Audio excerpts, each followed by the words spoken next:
If you're going to start to create this high performance culture by installing core values and create an environment in which it's safe to give each other feedback, you as the leader or owner of the company, you have to go first.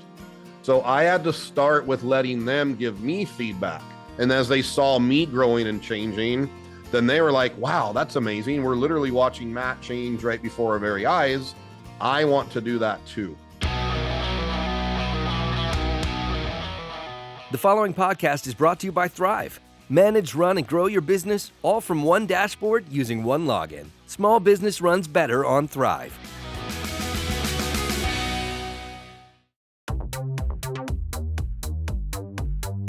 Hey, this is Gordon Henry at Winning on Main Street. And today we're lucky to have someone who can turn your service business into a cash flow machine, Matt Murray. Welcome to the show, Matt. Thank you. Thanks for having me today. I appreciate it. Super excited to have you. So quick bio on Matt. Matt calls himself the Blue Collar King, BCK. He is a successful business owner, coach, HVAC expert, and author. He's also an expert on leadership, business development, business systems, strategy, it spans the gamut, really knows all aspects of the business. He says all aspects of your life are connected, and how he came to realize that success was about more than just working harder. We're going to delve into that. He's the founder, CEO of Evolution Mechanical, which serves the commercial and industrial HVAC markets. He's also the founder and CEO of Blue Collar King Coaching and Consulting. We're going to talk about how his coaching and consulting may be a benefit to you, our listeners. So excited to hear more about that. And his book is called The Blue Collar King's Blueprint for Success, How to Create an Abundantly Fulfilled Lifestyle and Turn Your Service Business into a Cash Flow Machine. So with that, Matt, excited to talk to you. I'd just like to tell our listeners what they can learn in this episode, what they can take away. And I think the answer is if they're looking for a better cash flow, you may be the guy. But beyond that, they can listen carefully, and you just may offer them the path to not just better business, but also better personal success and fulfillment. So let's get started. Why don't you just tell us about your background, how you became the Blue Collar King? Yeah, for sure. So thank you. So my blue collar journey started as a young kid. I'm multi-generation, blue collar, grew up in a blue collar family. My parents worked in the grocery and industries, and my dad was a meat cutter. My mom was a checker. And then my dad went on to open up an automobile repair shop, and my mom opened up an ice cream parlor and stuff. We grew up in Southern California in a little town called Cerritos, and I grew up and did my thing, and then I got introduced to the trades in 1997. So I started off in commercial air conditioning and refrigeration in 97. I did that for about 6 years, and the company unfortunately got in financial trouble, and they closed the doors. They pulled us all in on a Friday, and we got laid off. And at the time, I had a little residential side job going on for a friend or a family member or something. I can't recall now. But anyways, long story short, my journey did not really start by design. It kind of just happened. And then one thing led to the next. It was like side job after side job. And, here I am 20 years later, and I tell this story. I'm still on my side job, and I've been doing it for 20 years, and it hasn't really stopped. And now I've got 40 employees, and I've started multiple businesses and a coaching brand now. And yeah, it's been quite the ride. You can get a lot done in 20 years if you set your heart to it, Right. So we're going to talk about your coaching, but one thing that strikes me is, you're a coach, but you've actually done the work. You've been in the trenches. A lot of coaches these days, you sort of hear about, they sort of wrote a book or something, but they haven't actually done the work. Yep. So that distinguishes you a little bit, doesn't it? Yeah, thank you. And I appreciate you saying that. And that's something that I talk to people a lot about. It's amazing how what's happened with social media, how all of a sudden everyone is a coach and a guru and a mentor. There is so much fake stuff out there. And I talk about that with people and tell them, if you're going to hire a coach, one of the most important things to do is do your homework. You have to do research on who they truly are, not their highlight reels on Instagram or Facebook, right? Which we all have those, of course, but what's their background and what industry are they in, a specialty, and what are they actually truly built? And how long have they been in the trenches? You know, it's easy to bring in, it's easy to jump into it, into self-employment and bring in an investor or something like that and whip something up real quick when you have a bunch of private equity money backing you up, and then you jump out of it and you're like, hey, look at me. But how long has this coach or guru been on the battlefield, like just fighting it out, just duking it out, just learning and trial and error and winning and losing? That's where the real value comes from, is, you know, 20, 30 years in the trenches.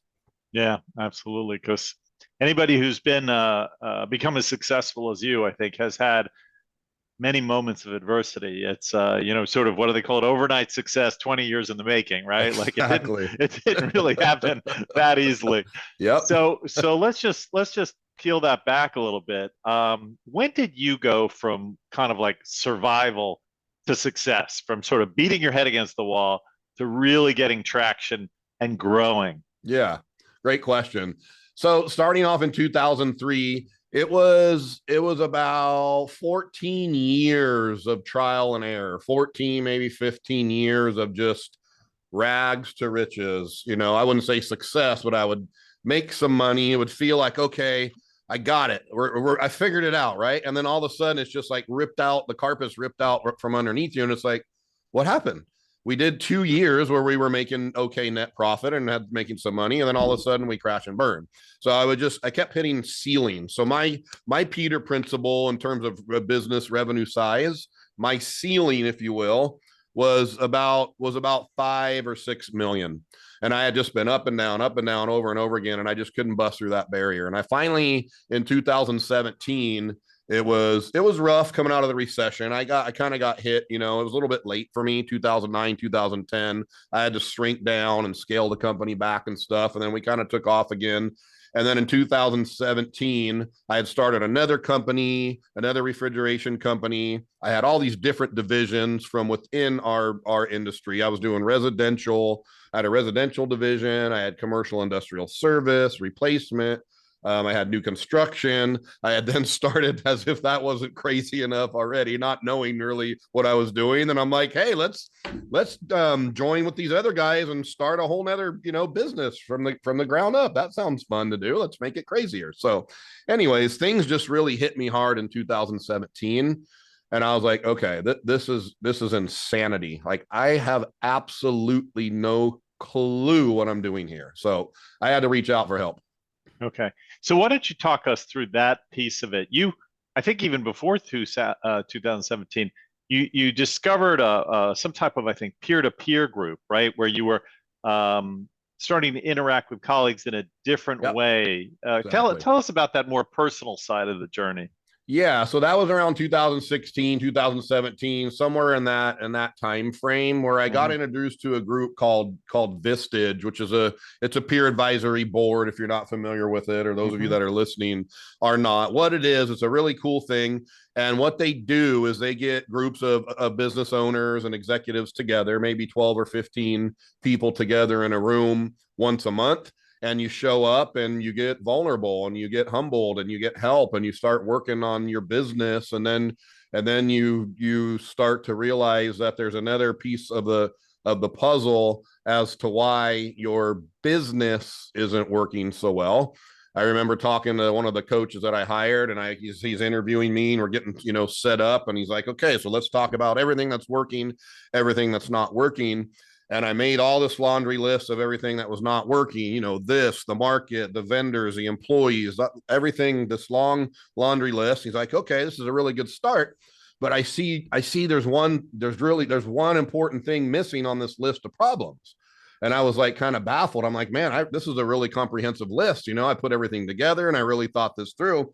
And he's like, okay, well, it's really the most important thing that's missing on the list. And it's the absolute biggest problem. He's like, do you want me to tell you what it is? And I was like, well, yeah, absolutely. What have I been missing? And he goes, I don't see your name on the list. And I'm like, what do you mean? And he's like, yeah, I don't see you on the list.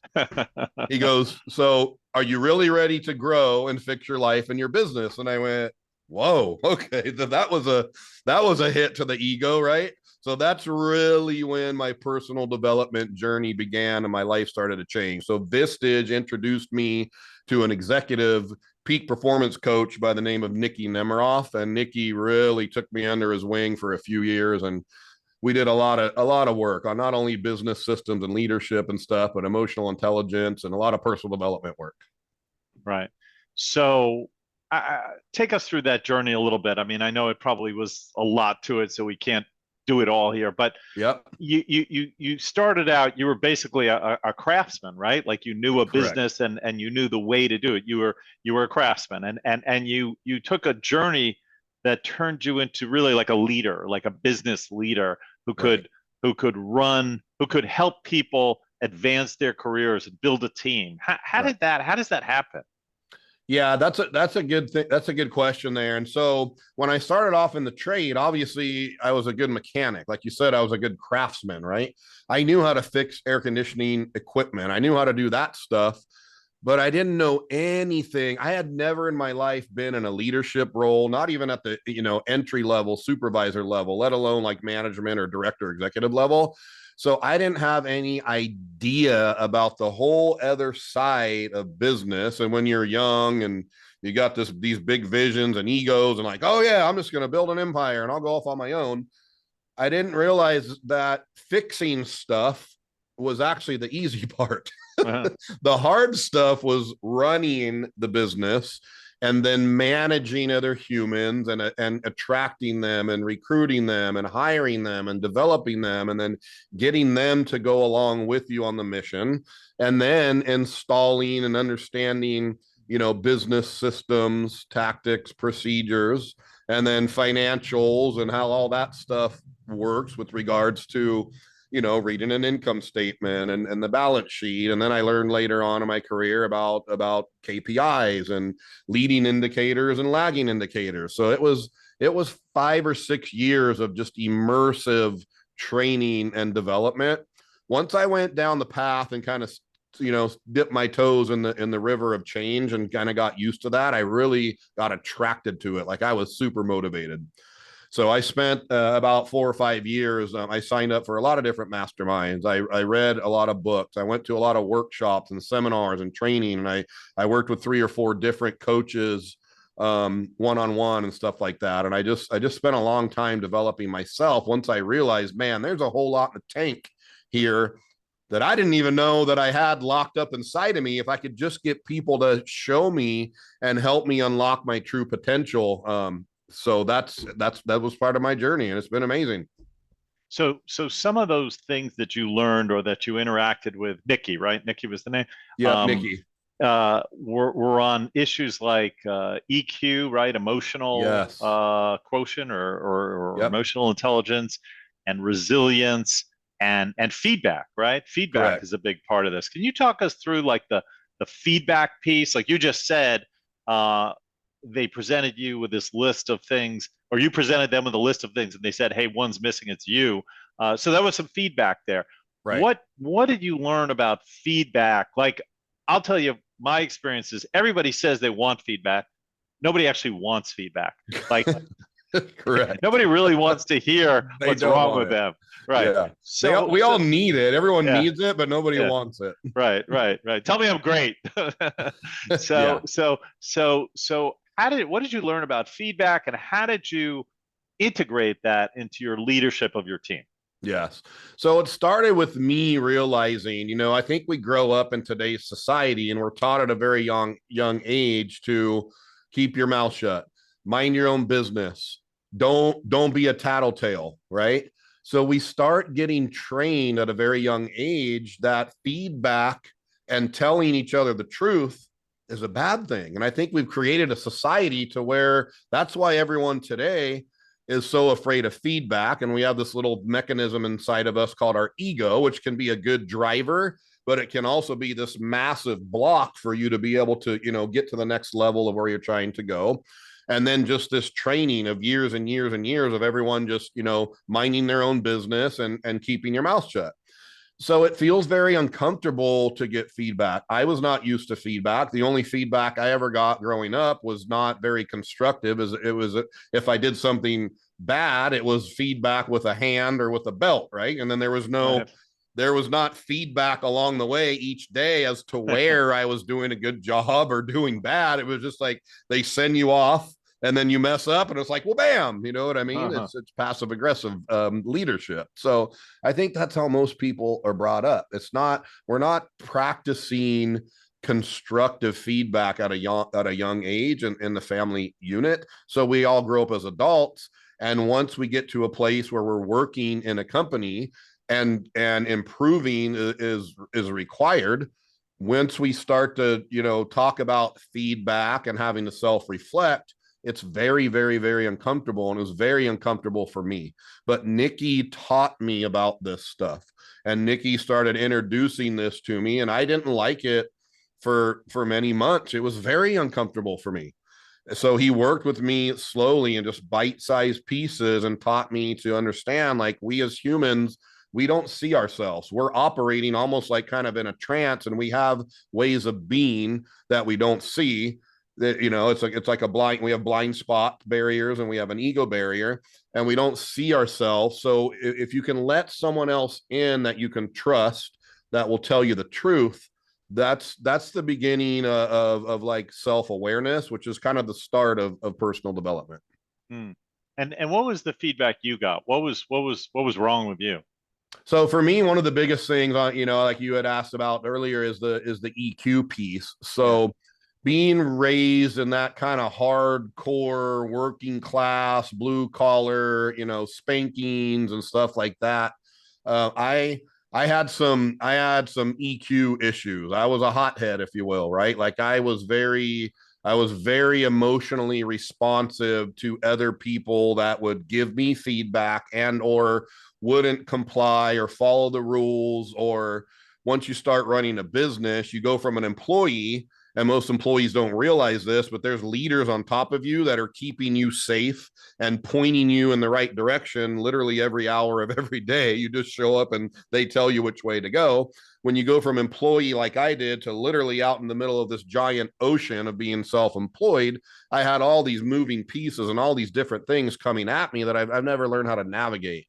So it was a lot of frustration and challenges and anger, and I didn't have any of those foundational EQ tools to learn how to manage my emotions, for one. And then for two, going deeper, learning more about myself. What was the root cause of why I had these hair triggers and had a very low EQ? So Nikki took me down that path for several years of teaching me and training me and showing me, A, why am I such a hothead? B, giving me tools to practice to become more emotionally intelligent, do some internal healing and cleanup, and then also how to start to ingrain these concepts into my culture with my team. Okay. Yeah. So let's turn to that piece. So Yeah. how did you integrate this into working with the team, and how did the team receive this new way of doing things? Yeah, love it. So the first thing we did is Nikki taught me about core values. So we established 3 very simple core values, and we started talking about what core values meant. Nikki taught me what they meant, and I had to get a real good understanding of the purpose of core values and why, and how we could use them to leverage and guide my behavior. And then once I got kind of used to doing those, then I talked to and rolled them out with my team. So it started with core values, where we could all decide and agree upon a way of thinking, a way of acting, and a way of being. And then after that, I started very slowly talking about with the team, like, let's talk about the future. Let's talk about the vision of really growing Evolution Mechanical and transforming this company and this culture of where we're going and where we're headed. And to do that, once I talked about vision and change, then I started talking about, okay, the idea and concepts of, in order for us to change, we all have to start getting comfortable where we feel like it's a safe place here and we trust each other and we have each other's back, if you will, so we can start providing each other constructive criticism.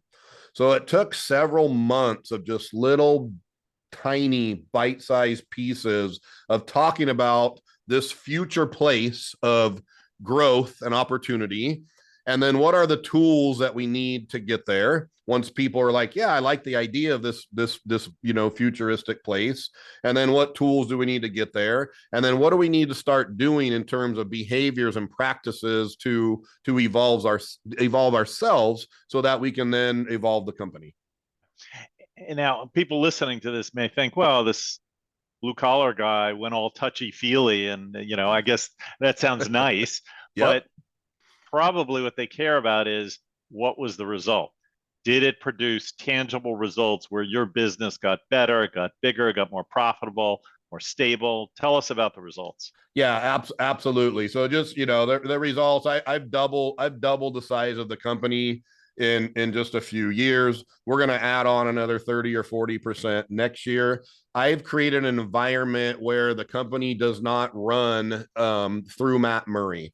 I've built an entire leadership team. I built a management team. So yeah, this touchy feely stuff, if you are listening, you hear it. And some of it at first too, it sounded a little hippy dippy to me, like what? And I started doing some other stuff too, that maybe we can talk about on another show. I'm talking about meditation and some other real touchy woo wooey stuff. And at first I was like, no way, what are you talking about? But yes, it all works. And yes, I know it sounds a little woo woo-ish, but it absolutely allowed me to create an environment. Once I, as the leader and CEO, once I started to evolve and change and prove and show, leading by example, show the others that I was open to feedback. And this is the real key. If you're going to start to create this high performance culture by installing core values and create an environment in which it's safe to give each other feedback, you as the leader or owner of the company, you have to go first. So I had to start with letting them give me feedback.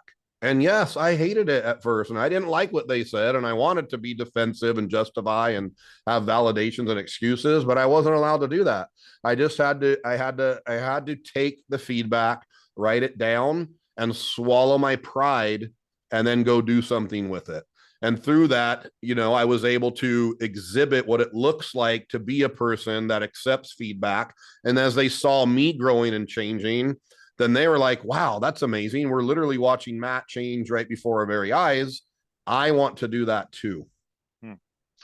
Well, that's, really inspiring to hear. And sounds like it was very successful, but even in that environment, yep, you still need to discipline people. You still need to probably fire people occasionally. How do you mesh the desire to do all those nice things, the touchy-feely things, the feedback, the coaching, with the hard reality of, like, some people show up late, some people don't perform, some people ultimately can't cut it? How do you do both? Yeah, that's an excellent question. I'm glad you asked it. So that's really where the core values are super powerful. If you learn how core values work and you set up some core values that make sense, and when we did the core values, we got everyone on board with these core values. So it wasn't just my idea, it was everyone's idea. And we all agreed, like, okay, these are the guiding values that we're going to live by. So once you have those and you're using them properly, not just hanging the poster on the sign in the lobby, right? That doesn't work. You have to practice the core values. We still today state the core values at every weekly meeting, every daily huddle, every monthly meeting, kind of like the Pledge of Allegiance, like we used to do in school. We state them. They're what I will call alive in the organization. So you start teaching not just the leaders, but you start teaching the other employees too, that we're going to align to these core values. And part of the core values is that we have to uphold them. And we all have to be ambassadors of the core values, not just Matt Murray, the owner. But if you all want to create a community in which we're all growing together so we can all have a better future, make more money, get raises, get promotions, have fun, create more abundantly fulfilled lifestyles, you guys have to learn how to call each other out. And when people are not aligned to these core values, which is going to happen, and people misbehave, we have to get comfortable having uncomfortable conversations. And much like feedback, people are not used to the feedback. They don't like the feedback. and people are not comfortable having these tough conversations. So the next thing behind the idea, the vision, and then the behaviors around core values and development and growth, then I started teaching people like how to have communication, uncomfortable conversations that are productive. So they're not just, it's not about an environment of just extreme discipline and being harsh with people, but it's about asking people a question. So if they're misbehaving, this is what we do. Do you believe, and we pretty much know where everyone wants to go in the future. So if you're a good leader, you should know where your employees want to go, where they want to be in 6 months or a year. And when they're misbehaving, showing up late, having a bad attitude, it's a simple question like, hey, Billy, do you believe that your behavior aligns to our core values? Yes or no?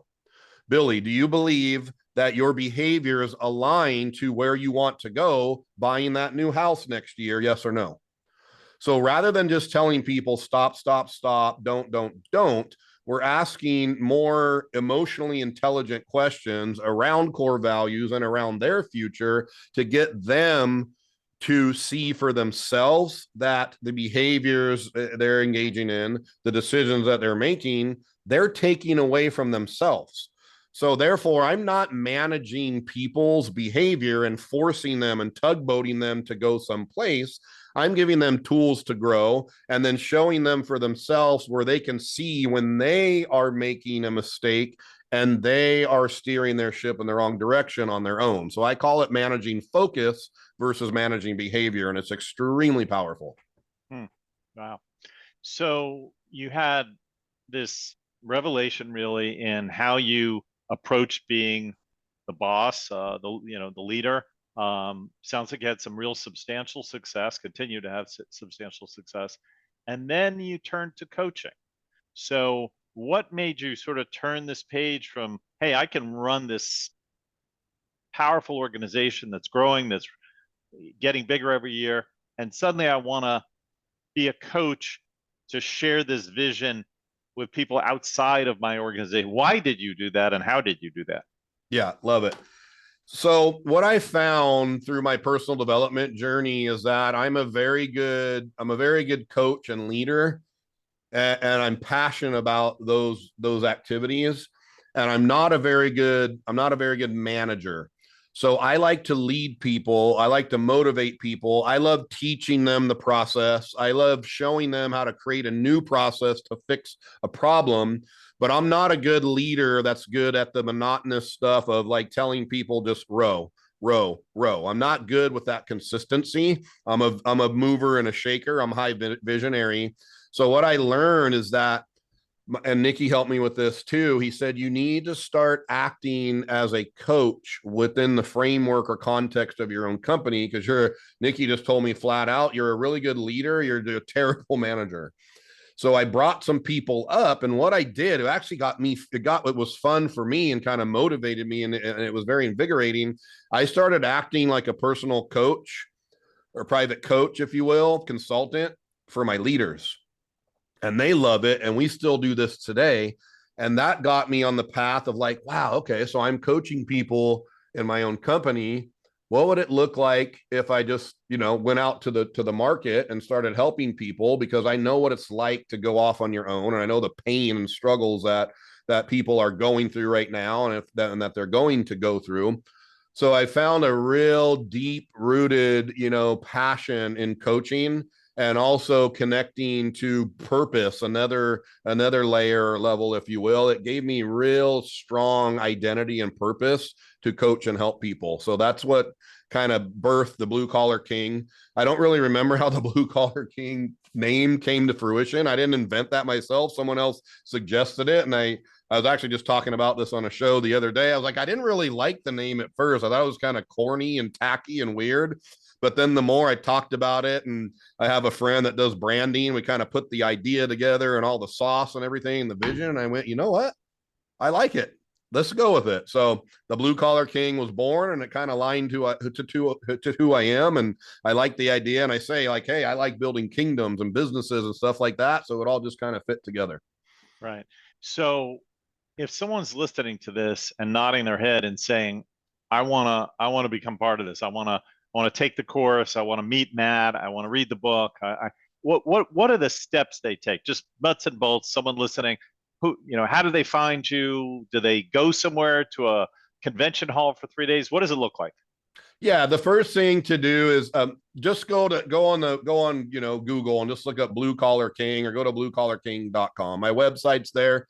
I talk about what I do. You can also look me up on Instagram. The Real Blue Collar King is my Instagram handle. Blue Collar King on Facebook.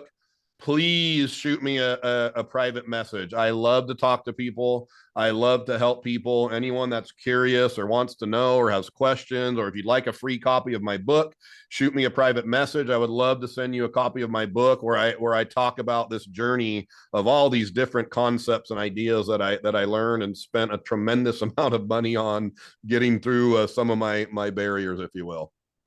Terrific. Okay, let's hope some people do that. Before we go to a break, I want to ask you one question, a little bit different topic, but I'm sure you must have some thoughts on. Whenever I talk to somebody in the trades these days, their number one problem seems to be getting help, or getting good help anyway, getting good labor. I'm wondering, what are your thoughts on that? Are kids not being taught the trades these days? Do we have a supply shortage of young people coming up in the trades? And what should we as a sort of society be doing? Because, there's all sorts of, you hear about people going into high tech and finance, everything, but a lot of these jobs are going to get offshored, but I still need a person to come fix my air conditioner. Yeah. Like, I can't have somebody in China do that for me if I live in New York, right? For sure. So yeah, good question. So there's definitely a shortage of talent in the industry, right? We've got baby boomers retiring, and we've got these younger, newer generations that don't think blue collar is sexy, if you will. They want to be gamers, they want to be programmers, they want to work at Facebook and Google and Apple. That's the cool thing to do right now. So there's absolutely a shortage of talent, backfilling the void, if you will, in the blue collar spaces. Now, is the problem insurmountable? No. Is it catastrophic?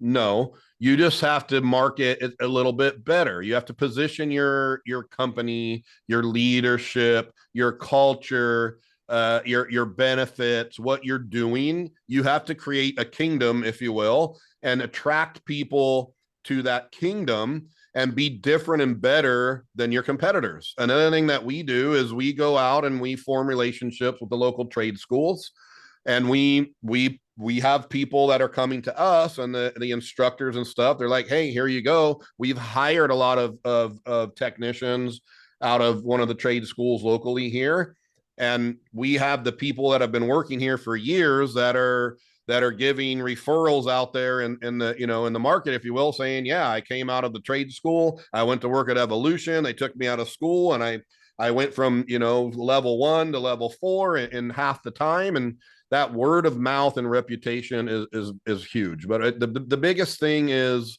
what's your secret sauce? As a company, if you're going to be successful, you have to know what makes you different, not only to attract talent, but also to attract clients. Yeah. And I would think that the first thing we talked about, that whole story about how you become a better leader, how do you create a better environment, how you have those better relationships, how you lift your employees up to make them better, that ties into the second thing, which is attracting people, right? Yep. Like, if I'm a young kid coming up and I'm like, hearing this and thinking, God, this Matt Murray guy sounds amazing, I'd love to work for him. Right. Like, that's a great way to attract people to you, as opposed to, oh, I can just go out and fix a bunch of air conditioners. 100%. Absolutely. Yeah.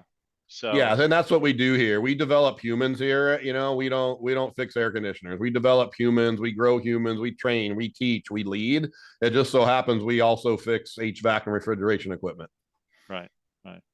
We're going to take a quick break. We'll be back in 30 seconds with more from Matt Murray. Don't go anywhere. This episode of Winning on Main Street is brought to you by Thryv, the small business management platform that you and your customers will love, no matter where you are. Thryv helps you run your business, keep organized, and get paid faster, all from one login and dashboard. Thryv makes it easy for customers to find you online, instantly interact, and stay engaged.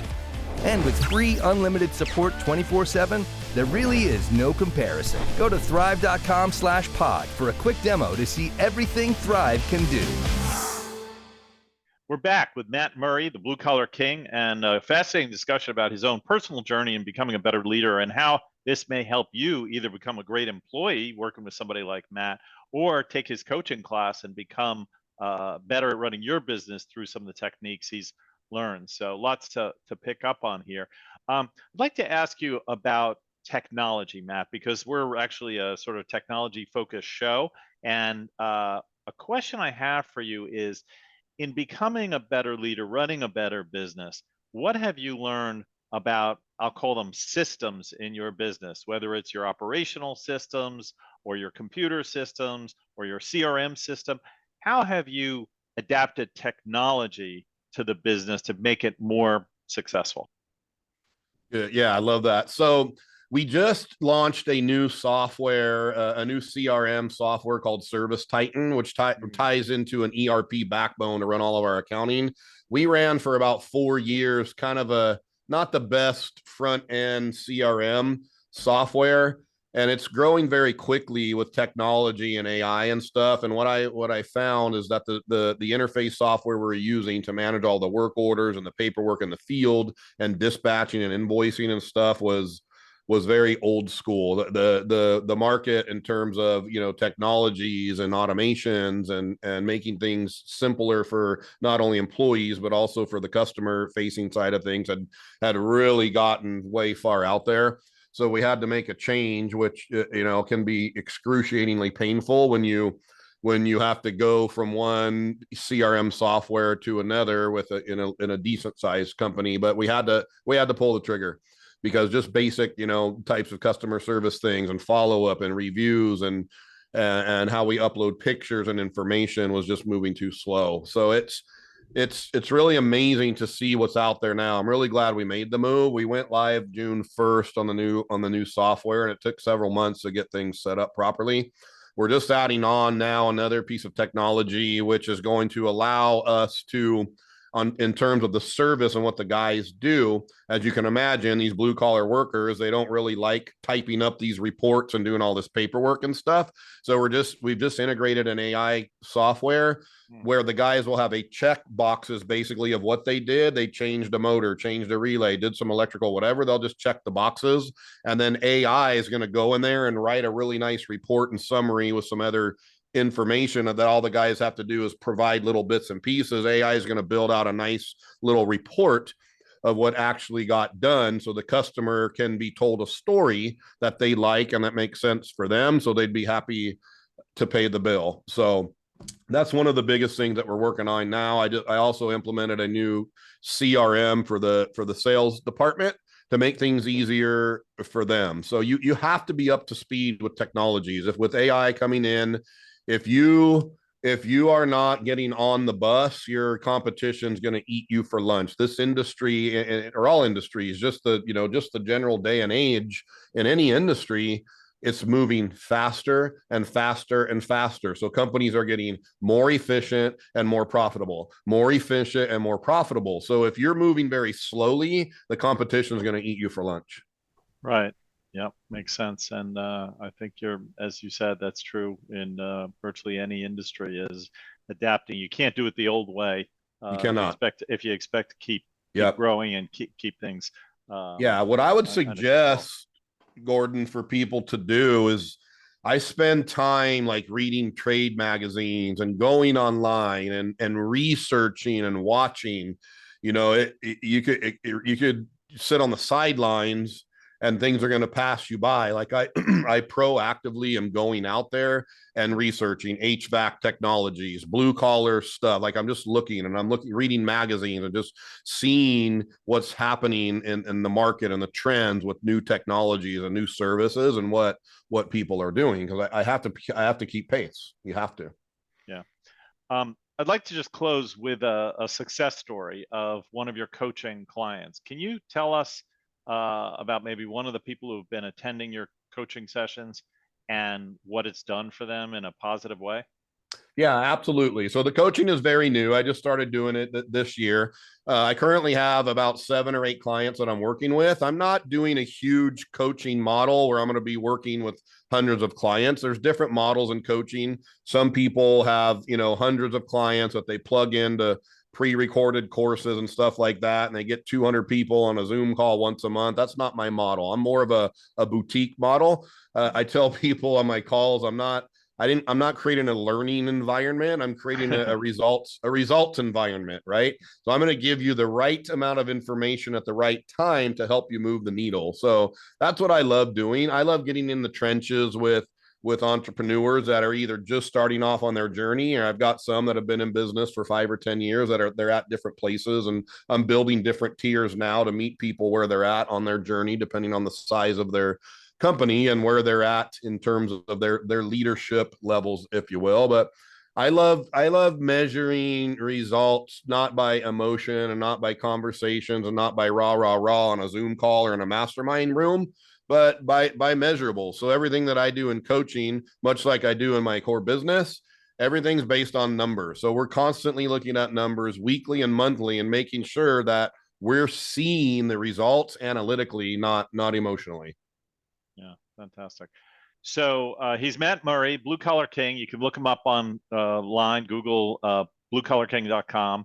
And there's a lot to learn here about your business, from your operations and your systems to more of this personal side and how to be a better leader.